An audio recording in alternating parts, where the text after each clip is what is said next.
the sweet relief of a task completed. I just wrapped up what usually takes me half the day, and it's barely lunchtime. It's all about finding those little shortcuts, isn't it? Optimizing the process, streamlining the workflow.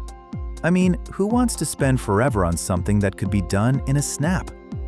Now, what to do with all this extra time? Maybe a quick coffee break, or perhaps I'll get a head start on tomorrow's projects. So, ChatGPT, right? It's really changed the game for me.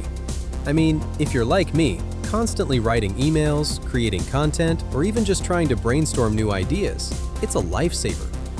Instead of digging through endless searches, I can just ask a clear question and get a detailed response in seconds.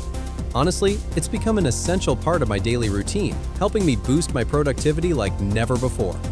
The trick, though, is all about those prompts. So, Perplexity AI, right? It's pretty amazing. I mean, instead of just a bunch of links, you get direct answers, which is a lifesaver, especially for students or anyone really needing quick, reliable info. No more sifting through a dozen websites. It just streamlines everything, making research so much more efficient. Honestly, it's a game changer for getting accurate information fast.